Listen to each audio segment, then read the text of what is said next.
Nothing like a couple hours at the park with a good book. And if you choose the right book, you tend to make a lot of new friends. Ring Huggins, way out west in Texas, writes, "Wild Bill, I do enjoy your commentaries. With all the Nazi stuff coming down from our federal government, is it possible that before the next presidential election, a cataclysmic 9/11 type disaster would give Obama opportunity to declare martial law and call off the election, keeping himself in office? What is your take on this?"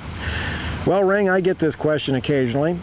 There is no doubt that the top goal of the left is to eventually establish total domination of every citizen in the USA so they can force us to live according to their moral standards.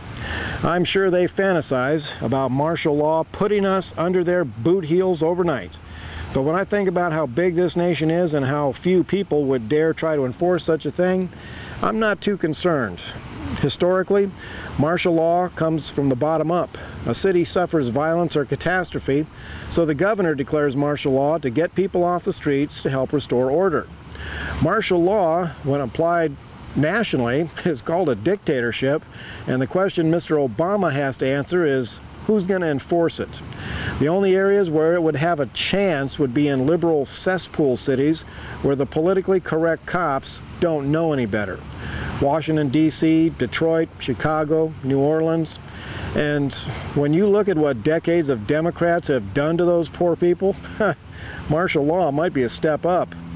But the rest of the USA would see sheriff's departments locked and loaded and ready for any Fed foolish enough to try to force the dictatorship. The states' rights people would light up like pop bottle rockets, and I'm one of them.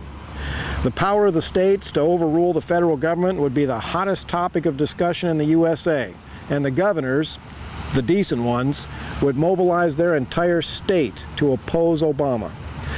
Many Americans fear that the military will blindly obey orders to turn on the citizens. Trust me, Obama lost the military a long time ago. The entire Obama administration is like a big painful boil on the butt of the U.S. military, and it will begin to heal the moment he's out of office. Unless, of course, we're stupid enough to let Hillary in. My friends in Special Operations Speaks are very respected retired officers from elite military units, and they keep in touch with their active duty friends. The few knuckleheads in the military who might follow illegal orders are vastly outnumbered by those who understand their duty to the USA. So no, Ring, I think if the White House weasel tried martial law, it would be the biggest joke of the year. And his legacy would be as the first president to be evicted. This is Wild Bill for America. Thank you for watching, and America bless God again.